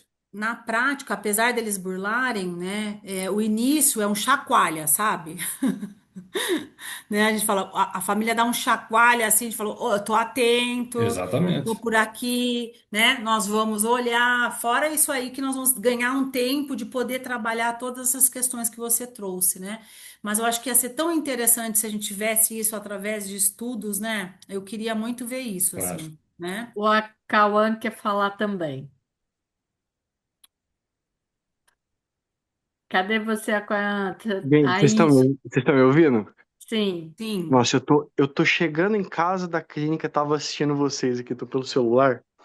Deixa eu tentar me ajeitar aqui, peraí. Ah, Estamos te vendo. vocês me veem? Estávamos. Tá, tá. Agora você saiu. Eu vou pelo microfone aqui. O Richard fez uma pergunta que eu acho que ela é muito interessante. Eu também já tentei ir atrás desses dados e eu nunca achei. Uhum. Eu vou comentar uma coisa só. Tava tentando lembrar assim os nomes, mas na psicologia experimental tem uma linha de pesquisa muito antiga, vocês vão lembrar, que é aqueles estudos com tabagismo no começo, que eram métodos muito punitivos, assim, de dar choque, é, é, e fazer outras intervenções, sei lá, colocar esmalte de pimenta sabe esses tipos de estratégia, assim, mas com tabagismo isso foi muito comum. Eu estudei isso em mestrado faz tempo, eu não me lembro muito bem, mas os dados eles eram muito consistentes no sentido do efeito da punição mesmo, né? Porque não dá pra gente achar que é só um procedimento de extinção esse bloqueio, assim. Ele tem muitos efeitos punitivos que depois a gente pode traduzir como aumentar a fissura, traduzir de diversas maneiras, mas o ponto que eu quero chegar é eu acho que a gente tem dados experimentais nesse sentido, assim, de medidas de contenção desse sentido, talvez com outras substâncias, né? Só que nessa linha do que o Alan estava falando, eu tenho trabalhado assim também. A gente precisa chegar na abstinência de alguma maneira, né? E no mundo que a gente vive hoje, a gente precisa bloquear assim, uma série de coisas. E mesmo assim ele vai ser estimulado ligando a TV, né? Enfim, então a gente precisa. Qual que é sempre a instrução, né? A punição, ela abre uma janela para a gente desenvolver comportamentos alternativos ali, né? Para modificar a função do apostar. Se for aquela linha mais clássica da autorregulação emocional, né? Se ele tá entediado no scrolling, né? Rolando a tela ali meia-noite, sem sono, e é a hora que ele abre o aplicativo, então ele vai experienciar o tédio e a gente vai, naquela semana, naquele mês bloqueado, desenvolver outros comportamentos para ele lidar com o tédio, inclusive dormir, por exemplo. Porque eu falo Uhum. isso porque esse eu acho que é o horário sagrado das recaídas, assim. Não sei nos atendimentos de vocês, mas o horário sagrado da recaída é perto da meia-noite. Ah, eu tava meio vendo não sei o que, não sei o que. A hora que eu vi abrir, varou a noite, ficou jogando até 8 horas da manhã. Parece que é o horário sagrado, né? Então ali tem muito essa função de regular o tédio, a falta de sono, outras coisas. Em resumo, eu acho que a gente tem aqueles dados experimentais, né, de, sei lá, 70 anos atrás aí, bastante coisa produzida nesse sentido de que a gente precisa desenvolver comportamentos alternativos nessa janela punitiva, vou chamar assim. Uhum. É, pensando é, nos que eu tenho atendido, é, e fazendo uma analogia com substância, tem uma máxima que é evitar pessoas, situações e lugares. Uhum. A grande dificuldade é que a situação, o lugar e as pessoas estão tudo dentro do celular. Uhum. E daí, se a gente faz o bloqueio externo, uma outra pessoa que vai fazer esse controle, vai gerar um contra-controle do paciente. A estratégia é que ele faça a tomada de decisão de não querer jogar e ele mesmo faça o bloqueio, como está sendo proposto que o seu CPF você pode fazer o controle. Uhum. Mas na impossibilidade dele aceitar. Tenho, fiz uma experiência recente que foi bastante interessante, porque fazendo com que ele tivesse um pouco mais de clareza da dificuldade dele de aceitar que o outro controlasse e que ele também não conseguiria ficar no controle, eu fiz a proposta que ele ficasse 90 dias sem o celular. Uhum. E ele, como ele precisava trabalhar, ele teve um celular de um chip pré-pago, daqueles pequenininho, que não tinha acesso a nenhum aplicativo, e ele trabalhou utilizando mensagem via. Nem o WhatsApp tinha instalado nesse celular. Mensagem de voz, de SMS e ligação. Então, limitou o máximo e ele conseguiu ficar esses 90 dias. E nesse processo foi sendo trabalhado reforçamento diferencial para outras atividades ou atividades antagônicas ao comportamento de jogo. Mas precisou fazer com que ele tivesse a tomada de decisão dele entregar o celular e que ele realmente quisesse recuperar a confiança da família, recuperar o convívio com a família, porque ele estava isolado, ele não convivia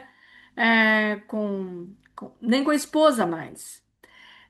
E o prejuízo financeiro tinha sido muito grande. E Uhum. ele passou a fazer outras ações, então, que não fosse estar em contato com o celular, porque ele percebeu que ele não dava conta. Eu acho que esse é o nosso papel de estabelecer algumas contingências para favorecer que eles possam ter clareza da tomada de decisão que é deles e não da família. A família vai colaborar, a família vai apoiar, mas em última instância a decisão é deles. Uhum. Perfeito. É, deixa eu ver aqui. O Acauã diz que tem tentado estabelecer essa meta dos 90 dias também. É, a gente sabe que para instalar um comportamento novo, a gente precisa de pelo menos 90 dias. É, então, a gente precisa dar chance às contingências para que outros comportamentos apareçam. Então, Uhum. eu acho que a gente precisa considerar essa possibilidade. Qual é a outra Considerando essa pergunta, sua fala, Richard? eu fui fazendo algumas anotações aqui, já surgiu uma outra reflexão, um conjunto, é, tentando juntar todas as contribuições, né? Essa sua fala sobre a importância de identificar um sinal de sofrimento, quando você relatou uma situação observada com uma profissional que atua no campo das dependências, mas que em determinado momento não conseguiu ter um olhar cuidadoso, um olhar empático com relação a uma situação, né? Um sofrimento vivenciado por uma pessoa naquele momento. E também a Uhum. fala do colega, né? O quão fundamental é nós conhecermos, nós compreendermos a função que o comportamento de jogo exerce no contexto de vida daquela pessoa. E aí eu lembrei, fui lembrando e escrevendo aqui da palestra da professora Simone Oliani no encontro da PPMC, sobre a dependência de álcool entre o público, no público feminino. Sei que esse também é um dos seus campos de estudo, não apenas de estudos, mas também de ativismo, né, doutora Alessandra? Isso, perfeito. E Uhum. e aí eu comecei a refletir até onde certas estratégias, como por exemplo o controle financeiro por parte de outras pessoas, podem ampliar as vulnerabilidades, porque é muito comum, eu atendi vários casos nos últimos tempos de mulheres que têm suas contas bancárias controladas por seus maridos. E aí quando nós vamos avaliar o histórico de vida dessas mulheres, constantemente, frequentemente, durante toda a sua história, durante todo o período em que elas permaneceram com essas pessoas, elas já haviam passado por um controle financeiro, por um controle de toda a sua vida, né? E o quanto isso pode fazer com que se torne um ciclo repetitivo e que um padrão de comportamento ele passe para outras respostas, classes de respostas topograficamente diferentes, mas com a mesma função. Por exemplo, Sim. inicia com o consumo de álcool, vivencia ali um processo de estigma, é submetido a várias situações desafiadoras, aí passa para um novo conjunto de respostas que são topograficamente diferentes, mas com as mesmas funções, como, por exemplo, os jogos, que também possibilitam Uhum. que essas pessoas tenham acesso a um dinheiro, né, que antes não tinham devido ao controle. e aí, devido ao Aham. envolvimento com os jogos, os seus parceiros acabam ampliando essa forma de controle, aí isso gera vários impactos familiares, uma maior restrição financeira, uma baixa autoestima, eleva o padrão de consumo de álcool inicial e também eleva essa impulsividade, leva a um aumento no envolvimento com jogos, né? Então, é muito importante nós pensarmos em todas essas contingências quando vamos propor essas estratégias. Desafio, né? Bem isso, porque a gente pensando em melhorar algo, a gente contribui com outro, né? Mas não seria no sentido de perpetuar essa violência, né? De novamente remeter a esse lugar, né? Mas eu não vejo muito por onde sair, não, viu, Richard, né? Porque é, muitos desses casos, como você tem visto, ele chega para a gente com todo esse perfil que você falou aí e essa topografia que vai mudando ao longo desse processo, inclusive, né? E que se ela não tem uma outra pessoa que pode fazer essa contingência do controle, e em geral é o companheiro, né? Fica, não sei se propor aí, talvez dentro dessa questão, quem é que pode nos ajudar a controlar, nos ajudar aqui? E em geral, se esse companheiro ainda está, porque no universo feminino é muito comum que esse companheiro não esteja. Então, quem vai controlar muitas vezes é o pai ou a mãe dessa, se ela tiver alguém ainda, né? Porque no universo do jogo feminino ainda também é muito comum que se ela tiver um companheiro, ele não está com ela mais, exceto se ele está usando e olha lá, né?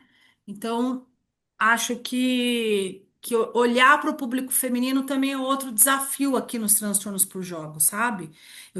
Também não sei se nós conhecemos a fundo o perfil feminino ainda, né? Que está jogando, né? Se esse perfil mudou do que a gente estava falando da década de, sei lá, atrás, que tinha o famoso bingo, em que a mulher, a família deixava a mãe no bingo com o outro idoso, e era predominantemente o bingo do universo feminino, né? É muito comum, feminino, idoso, né? E que preenchia o seu tempo lá ganhando, sei lá, Tupperware. Eu tinha uma tia que vinha com muito Tupperware para casa do bingo, viu, gente? Que horror, me lembro disso. Ela ganhava muitos Tupperwares, né? E ela é exatamente como a Simone falou, ela é deixada pela família. Mas eu acho que a gente ainda não conhece exatamente quem é esse perfil feminino. E importante isso que o Richard falou, de novo, né? De como essa topografia muda e como a violência está muito estreitamente relacionada de novo, né? Eu faço um cerceamento financeiro que remete a algo que já foi vivenciado, né? Vocês têm muito por onde correr, viu? Né?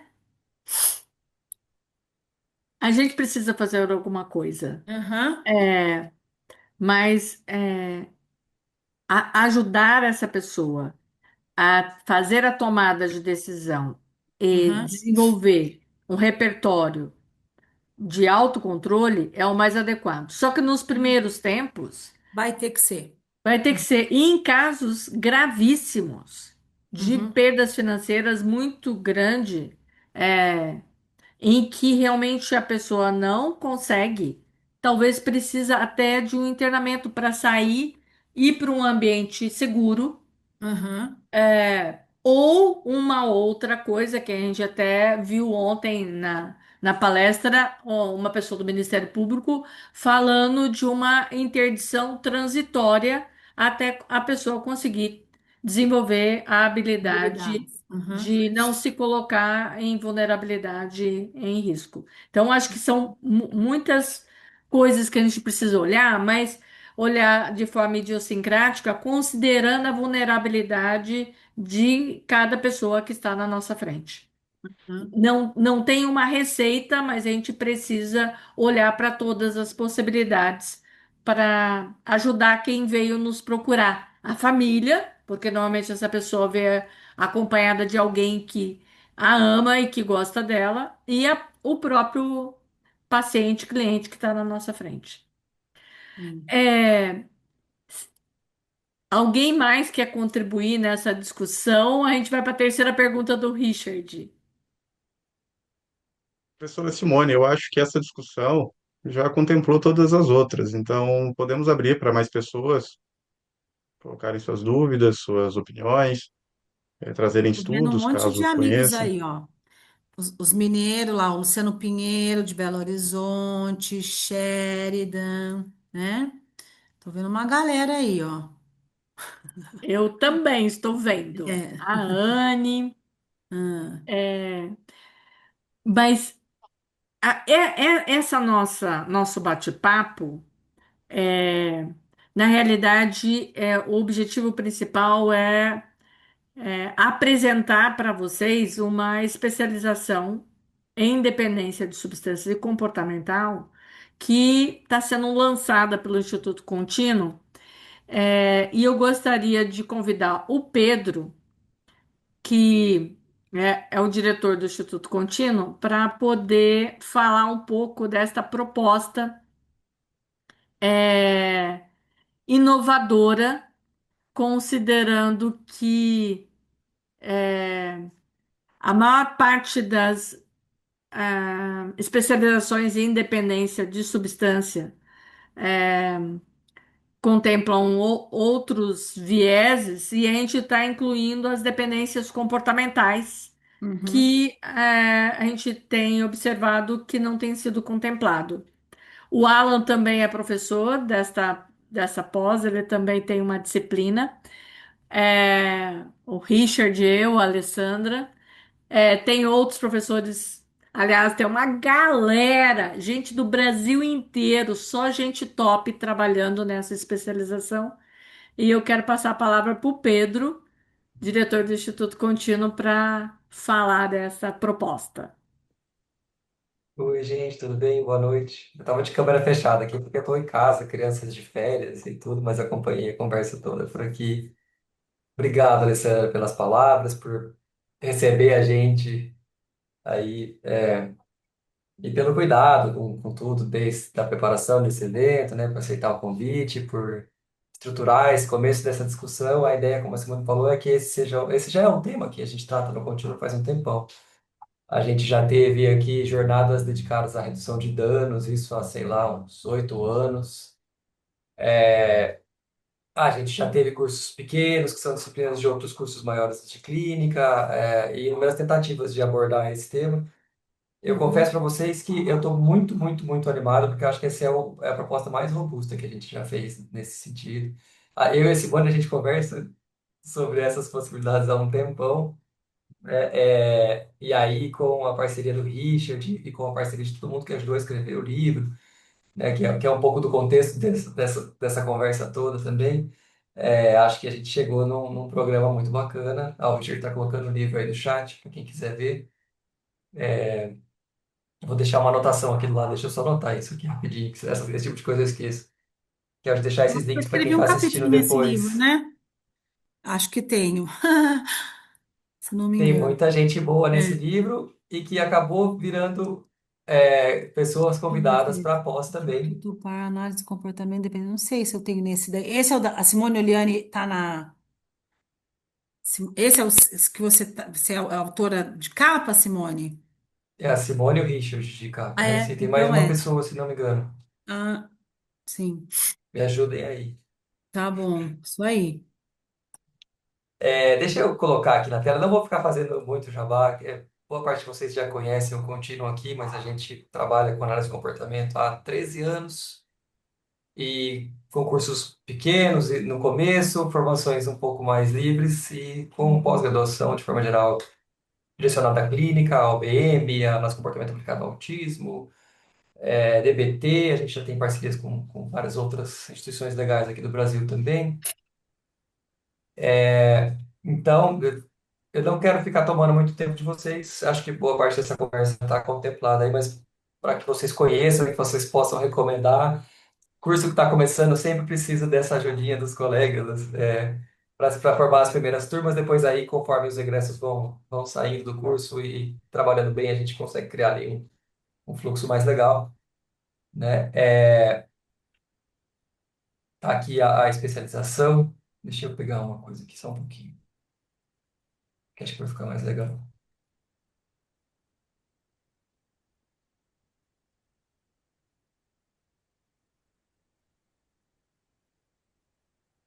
Vou deixar assim mesmo, que acho que tudo bem. O link está aqui para vocês, eu já coloco ele no chat também. Vou aproveitar aqui, para quem quiser dar uma olhada por conta. É, é uma pós que tem uma base de análise de comportamento e tem uma base clínica, tá, gente? Não é uma. A ideia não é a gente ir direto para dependência de substâncias e dependências comportamentais. Então, a gente tem algumas disciplinas aqui que acho que fica mais legal de vocês verem. Vamos falar de fundamentos de análise do comportamento, fundamentos aí, princípios de dependência de substâncias, né? Como a Alessandra mencionou, né? Cada caso é um caso, a gente precisa de uma avaliação funcional, a gente precisa de formular esse caso como em qualquer outro tipo de intervenção. E aí tem uma base bem sólida, a gente preza bastante por isso aqui no contínuo. A gente nunca dá isso de barato, né? Todo mundo aprende isso na faculdade, até certo ponto, mas a gente tem identificado ao longo dos anos que ter isso na faculdade e saber aplicar, e bom, tem infinitas pesquisas que falam de análise funcional e de como as análises funcionais não são feitas de forma geral, ou porque a pessoa não se sente apta a fazer, ou pela dificuldade do processo, que costuma ser complexo, né? Vamos para processos clínicos contextuais, intervenções baseadas em evidências. A gente tem uma tradição bem legal em terapias contextuais aqui contínuo também. Foi o nosso carro-chefe lá desde o comecinho. Aí vamos falar de construção e manejo de relação terapêutica, muito importante para todos os casos. Esses não seriam diferentes, mas aqui com particularidades. Tem práticas clínicas supervisionadas, estudos de caso ao longo do curso. Tem algumas disciplinas optativas também que a gente oferece para vocês, ou seja, um aluno de uma pós consegue fazer aulas dessas outras pós que eu citei para vocês também. Tá? Aqui já aproveito para deixar meu agradecimento à Simone e ao Richard por proporem esse projeto e trabalharem em conjunto com a gente aqui para construir isso. Que vocês já conhecem e que são as pessoas que viabilizam isso aqui, tá funcionando. Tem mais uma série de perguntas aqui que a gente pode responder e tal, mas basicamente, assim, para resumir, gente, a gente está falando de uma pós aqui do contínuo que tenta pegar o que a galera poderia ter aprendido na graduação e nem sempre tem espaço para praticar. De forma geral, as aulas teóricas são bem bacanas. Uhum. Bom, não sei se de forma geral, mas assim, é comum a gente pegar pessoas que trabalham na área com uma formação teórica boa, mas com pouco espaço de prática, né? E a gente tem tentado aos poucos, com aulas via internet, mais ao vivo, com bastante interação, com bastante prática, tentar fazer com que essas pessoas se sintam mais capazes, mais aptas a pegar casos cada vez mais difíceis, como esses que vocês descreveram aqui. Acho que a gente está falando de uma ponta super difícil de lidar e que tem uma demanda enorme, né? Uma epidemia, como a gente colocou em alguns pontos da comunicação, e é mesmo, eu estou vendo isso repetir em vários cursos, né? Em todos os cursos de clínica, os casos que estão vindo começam a aparecer com frequência, não atuo na clínica, mas tenho visto isso aparecer com bastante frequência nas aulas, imagino vocês que estão aí o dia de consultório, né? Eu não sei se Simone e Richard querem completar alguma coisa disso que eu descrevi. Eu tentei ser super breve, porque a ideia é que vocês conheçam o curso e olhem com calma cada uma das coisas que tem lá, das informações e tal. E se vocês quiserem falar mais alguma coisa, se Richard, tenha vontade. Eu, eu acredito que o principal é trabalhar com dependência de substâncias e dependências comportamentais tem uma especificidade bastante é, característica desta população que é, a gente precisa continuar estudando para que a gente realmente possa se aprimorar na intervenção com essa clientela. Não é uma clientela fácil, a gente vai precisar ter bastante tolerância à frustração, mas eu preciso estar instrumentalizado com conhecimento técnico de ponta. Se eu não tiver esse conhecimento técnico de ponta, eu vou ter dificuldades para essa intervenção.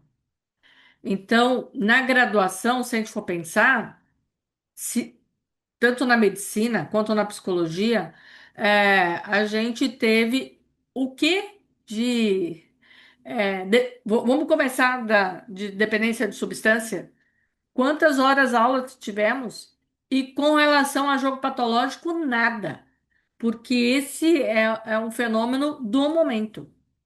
Então, acho que saber fazer uma boa clínica, que vai ser a base desse curso, mas saber intervir especificamente com essa clientela, vai capacitar as políticas públicas que virão, profissionais que vão estar atuando em políticas públicas e que vão precisar intervir com uma demanda de clientela que vai procurar SUS, porque a falência financeira é muito grave. Mas a gente precisa ter profissionais no SUS que saibam intervir. Então, acho que esse curso é bastante relevante para que a gente possa ajudar não só quem vem para a nossa clínica particular, mas quem vai procurar a rede pública de atenção em saúde mental. O Richard está trabalhando nessa área no momento, como gestor de saúde mental da cidade dele, e deve estar observando que muitos dos profissionais, tanto médicos quanto psicólogos que estão lá, precisam de base e formação específica para atuar com transtorno de uso de substâncias e transtornos comportamentais. Então, eu acho que é, quem está aqui já tem uma ideia da gravidade, mas se prepare, porque a coisa vai ficar pior. Nós Uhum, temos propaganda estimulando o jogo numa rede global.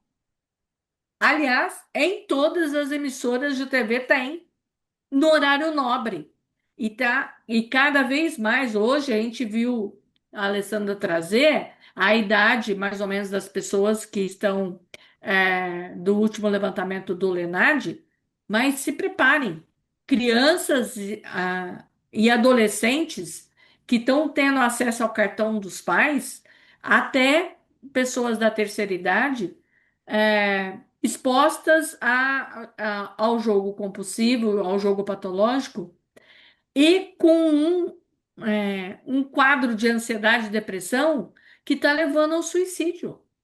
A gente não pode se furtar a pensar nesse viés, que é capacitar profissionais, mas também nós precisamos pensar em como prevenir, que talvez seja um outro curso, trabalhar o aspecto da prevenção, talvez via é, a parte educacional. Também olhar para o problema das políticas públicas, que eu acho que é um outro curso, que daí, Pedro, você vai pensando aí, porque a gente precisa fatiar. Agora a gente está olhando para a clínica, mas é, Pedro, a Alessandra mostrou a foto desse lugar bem no início da palestra dela. É, Então, a gente precisa olhar para a gravidade, ele está olhando para a parte clínica, mas a gente vai precisar trabalhar para a parte de prevenção, que é olhar, talvez trabalhar com professores nas escolas, e com a sociedade civil como um todo. A gente precisa se mobilizar, porque vamos viver uma tsunami de adoecimento. Posso contar uma anedota desse lugar que me pegou muito essa história da... Aqui em Londrina, tipo assim, tá numa das principais avenidas, uma casa horrível agora, né? Fizeram assim, fez porque não pode ter janela, né? Você imagina que, pela mesma questão de que shopping não pode mostrar, né? Você tem que estar preso lá naquele universo, enfim. Para encurtar a história, eu trabalhei muito tempo nesse imóvel, numa outra empresa. E aí, teve um cara que era uma loja lá. E um conhecido meu falava assim, cara, quando vocês vão sair desse ponto, porque eu quero locar esse ponto, porque é um dos melhores pontos da cidade. E esse conhecido ficava me cantando, falou assim, ó, quando vocês saírem daí, eu quero esse ponto para mim. Vocês me falam, vocês não vão avisar o imobiliário, vocês vão me avisar, porque eu quero esse ponto para mim. Esse ponto fechou, na época a gente saiu, depois de um tempo, uma farmácia no Google. Não deu conta de bancar o ponto como uma farmácia. E agora ele está sendo locado ou comprado, não sei, por essa empresa por esse cassino aí, como a Alessandra descreveu, né? Enfim, é muito difícil de escapar. A anedota, eu acho que eu queria te dizer é isso. A gente está sendo abraçado em frentes muito importantes, assim, né? Bom, eu acho que essa é a essência do que a gente queria trazer hoje. É, precisamos pensar em como podemos nos mobilizar para fazer frente a essa epidemia de sofrimento humano que virá pela frente. Não é só o jogador, também os familiares, também os empregadores, porque as pessoas com a dependência não conseguem produzir. Elas ficam o tempo todo pensando em como conseguir dinheiro e como burlar a máquina ou o algoritmo. É impossível isto, mas as pessoas estão adoecidas e elas perdem a crítica. Então, nós todos precisamos olhar para isso que está acontecendo e nos capacitarmos para intervir, para atuar junto a políticas públicas, atuar para que possam ter regulamentação, é, porque a gente pode perder esse jogo, porque muitas pessoas podem perder a vida. Uhum. E Ixi, Richard, Alessandra, vocês querem falar alguma coisa antes da gente encerrar? Não, eu acho que foi falado absolutamente tudo e às vezes as pessoas olham, assim, podem olhar a Simone falando isso e falar, ai, que alarmista, né? Que alarmista, mas eu confesso a vocês, né, que a gente não está sendo alarmista porque eu tenho recebido 2 pacientes novos por semana, né? Ou mais, às vezes, que vêm especificamente por transtorno por jogo. E hoje, quando a gente maratonou sobre o tema, né? Mas vários espaços de mídia aqui na nossa cidade nos deram espaço. Eu falei, é óbvio que a gente vai, e eles querem que a gente vá. Inclusive, Marcão Careca deu essa possibilidade de a gente dialogar, sentar com a com a Secretaria da Saúde, com a Secretaria da Educação, com essas pastas, né? E a gente, Simone, vamos, claro, né? Nós temos muita coisa, a gente não tem quase nada para fazer, né, Simone? A gente se mete numas coisas, né? A gente, mas assim, porque não vai ganhar um dinheiro com isso, né? Mas eu penso que, assim, é parte, né, do nosso DNA enquanto cidadã que vive num país, né, democrático, que deseja proteger os seus jovens, as suas mulheres, os mais vulneráveis, óbvio que a gente não quer isso. Dentro da nossa casa, a gente não quer para os outros, então a gente vai iniciar talvez esse espaço aí, essa conversa sim, e mobilizar que outras pessoas toquem, né, isso depois, né?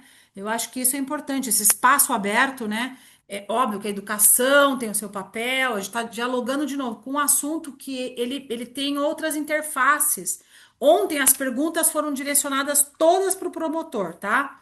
Eu tenho imensa dificuldade, confesso a vocês, de ouvir o pessoal do direito, porque, gente, é um vocabulário. Vocês, claro, o pessoal do comportamento deve falar o mesmo, né? Vai falar, para aí, o que que eles estão falando, esses caras aí da análise do comportamento? Não entendo o que eles estão falando.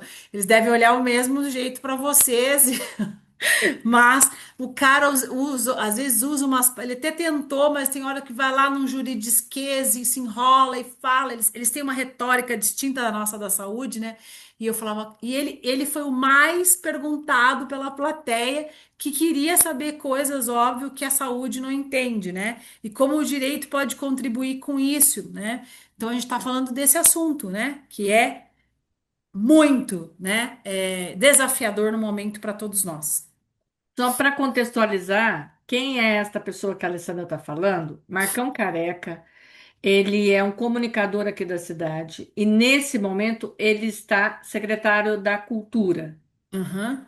E ele abriu o espaço, disse que vai tentar agendar isto com o secretário da Saúde, o secretário da Educação, para que possa ser discutido algo a ser feito para proteger os nossos jovens, adolescentes e até é, outras pessoas, mas que possa ser feito algo pela sociedade civil, mas junto com o poder público para poder fazer alguma coisa.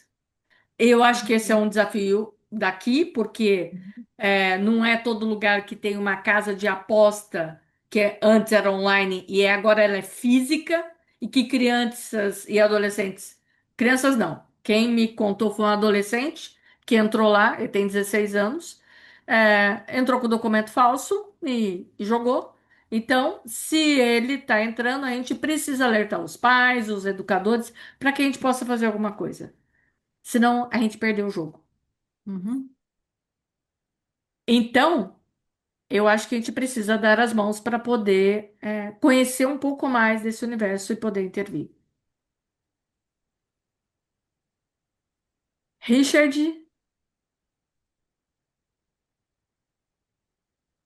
Agradecer mais uma vez a presença da doutora Alessandra, de todas as pessoas, o espaço que o Pedro nos concedeu, a organização desse evento tão importante, e mais uma vez pela sua parceria, professora Simone. Há muitos anos trabalhando juntos, né? tem, tem. O Richard é meu filho profissional. Ah, é? Que legal. É um dos meus filhos profissionais. É, amanhã, o Marcão Careca vai disponibilizar o link do podcast e a gente espera que vocês também possam se beneficiar da discussão que tivemos lá junto com a Cauã, que estava aqui Se conosco vocês também. quiserem me mandar o link, quando o pessoal que se inscreveu e não pôde participar, a gente manda a gravação. Então, mas demora um pouquinho para editar. Eu imagino que terça, quarta-feira a gente consiga soltar para todo mundo. E aí eu posso mandar já com o link também do podcast, se vocês quiserem. Eu já mando para todo mundo. Quem está aqui e se inscreveu vai acabar recebendo o link do podcast também. Perfeito, Ótimo. perfeito. Gente, brigadão. Beleza? Boa Beleza. noite para todo mundo. Bom Prazer, final viu, de Alessandra, te semana. Tchau, conhecer. tchau. Bom final de Obrigada. semana para todo mundo. Até Obrigada. Tchau, mais. tchau.